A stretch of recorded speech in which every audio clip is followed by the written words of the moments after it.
माननीय सांसद डॉक्टर आलोक कुमार सुमन का संसदीय कार्यकाल बहुत ही सराहनीय रहा है। यही वजह है कि लोगों की उम्मीदें बढ़ती जा रही है। आमतौर पर सांसद और जनता का सरोकार केवल चुनाव के दौरान ही देखा जाता था तथा जनता अपने पसंद के उम्मीदवार को वोट देकर अगले 5 वर्षों के लिए भूल जाती थी। लेकिन अब इसका परिदृश्य बदला है।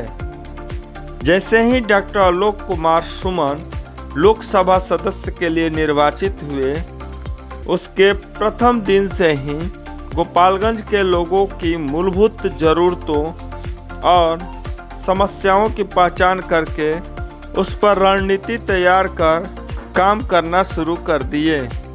डॉक्टर सुमन ने अपने दरवाजे सभी के लिए खुला छोड़ दिया। फिर तो क्या आम क्या खास, सभी बिना किसी संकोच के अपनी बात माननीय सांसद के समक्ष रखने लगे। डॉक्टर सुमन का मानना है कि जितनी ज़्यादा सहजता से जनता अपनी प्रतिनिधि से मिलकर अपनी बात को रखेगी, उतनी ही प्रभावी तरीके से सरकारी योजनाओं का लाभ जनता तक पहुंचा पाएंगे। गोपालगंज की गरीब जनता का अपार प्रेम और स्नेह मिलने का वजह डॉक्टर सुमन का अतीत है। वह खुद एक बहुत ही गरीब परिवार में पले बड़े हैं तथा आर्थिक तंगी का सामना भी किए हैं। यही वजह है कि डॉक्टर सुमन गरीब जनता की पीड़ा को बखूबी समझते हैं। वह गोपालगंज की छोटी छोटी समस्याओं से लेकर गोपालगंज को एक विकसित जिला कैसे बनाया जाए तक का एक संपूर्ण खाका तैयार कर रखे हैं। आइए जानते हैं आलोक कुमार सुमन की कहानी, उन्हीं की जुबानी। सबसे ज्वलन समस्या हम लोग के गोपालगंज थी ट्रैफिक की, जो NH-27 यहाँ से गुजरती है, जो ईस्ट वेस्ट कॉरिडोर है।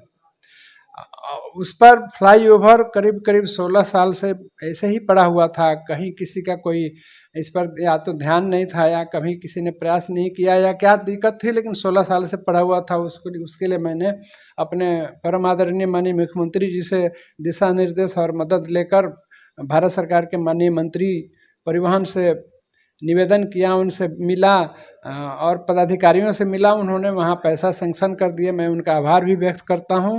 गोपालगंज फ्लाईओवर आज आप देख रहे हैं कि 70 से 80% काम उसका पूरा हो चुका है।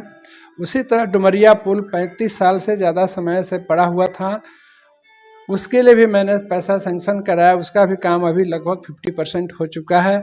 और जितने हम लोगों के NH-27 जो गोपालगंज से गुजरती है, उसके जितने सर्विस लेन थे, अंडरपास थे, सब आपने देखा होगा कि 2-3 साल पहले वो बिल्कुल जर्जर हालत में थी। घुटना भर जगह जगह गड्ढे थे। उस सारे का रिपेयर हुआ। और शहर का भी ब्यूटिफिकेशन, हम लोग अपने गोपालगंज शहर का जिला मुख्यालय है, इसका भी ब्यूटिफिकेशन का मैंने प्रयास किया। और आपने देखा होगा कि ब्यूटिफिकेशन के क्रम में कई कार्य हुए हैं, जैसे डिवाइडर हुआ है, लाइटिंग की और व्यवस्था हो गई है। और मैंने अपने मत से गोपालगंज मुख्यालय को हर तरह से सुरक्षित करने के लिए, ताकि यहाँ चोरी डकैती नहीं हो, यहाँ क्राइम किसी तरह का नहीं हो, तो यहाँ मैंने अपने ज़िले में 20 हाई मास्ट लाइट दिया ताकि लाइटिंग की अच्छी व्यवस्था हो। 140 CCTV कैमरा मैंने मेरे पूरे नगर परिषद क्षेत्र में, जिस काम अभी जारी है वो चल रहे हैं, ताकि कोई क्राइम करके भाग नहीं सके। और नगर परिषद के करीब 16 स्कूल में, जो बच्चों का स्कूल है, वहाँ सोलर RO वाटर की मशीन अभी लग गई है।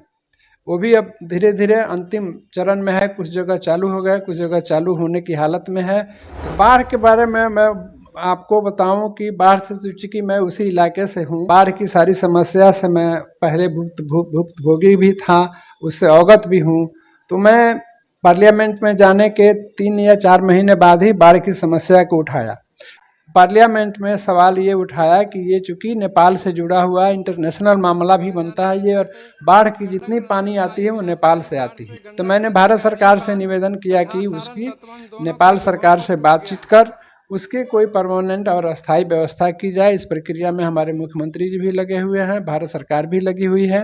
लोगों को इस पार से उस पार जाने के लिए और सुरक्षित रूप में जाने के लिए 2 मोटर बोट की यहाँ व्यवस्था की। एक मोटर बोट चलती है अपने गोपालगंज एरिया में और एक मोटर बोट चलती है बैकुंठपुर एरिया क्षेत्र में, ताकि पहले भी नाव से बहुत दुर्घटनाएं होती थी।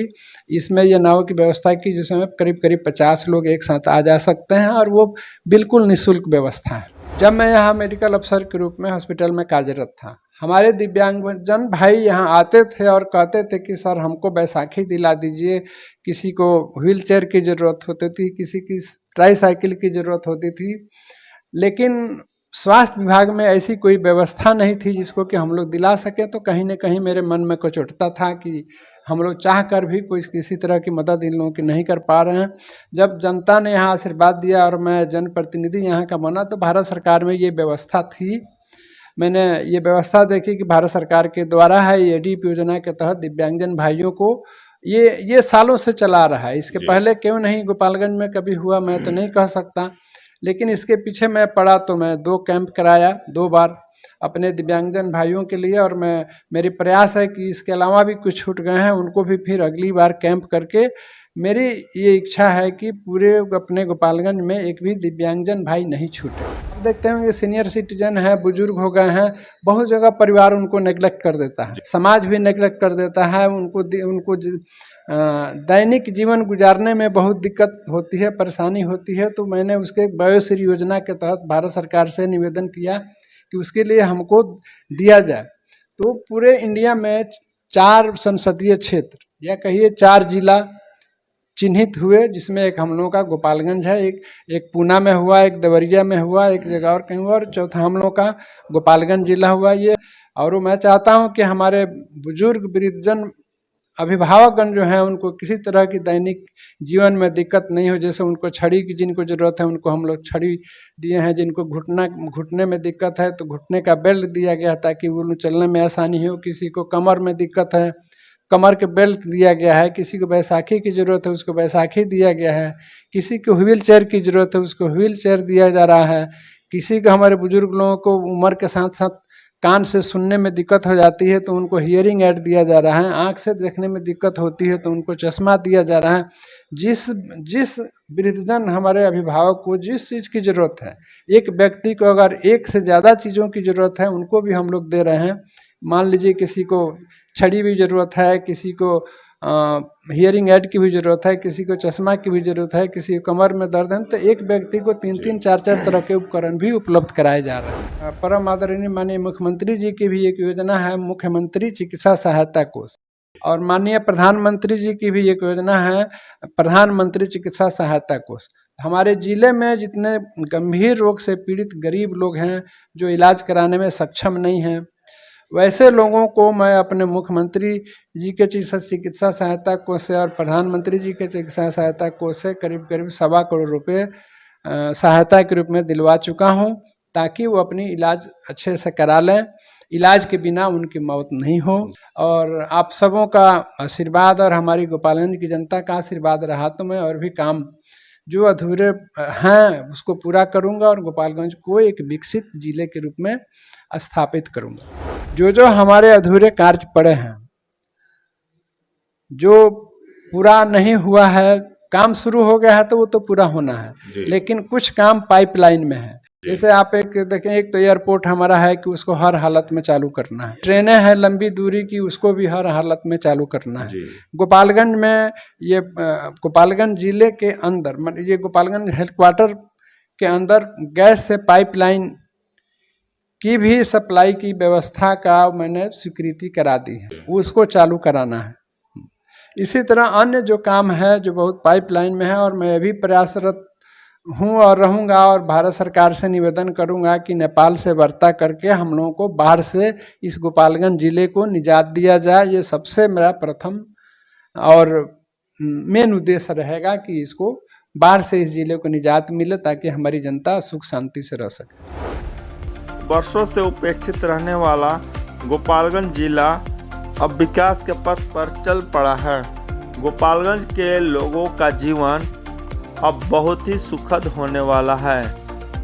यह हम लोगों का सौभाग्य ही है कि डॉक्टर आलोक कुमार सुमन जैसा राजनेता हमारे बीच हैं। मेरी शुभकामना है कि डॉक्टर आलोक कुमार सुमन गोपालगंज के लिए ऐसे ही विकास से कार्य करते रहें तथा गोपालगंज के लोगों की जीवन को खुशियों से भर दें।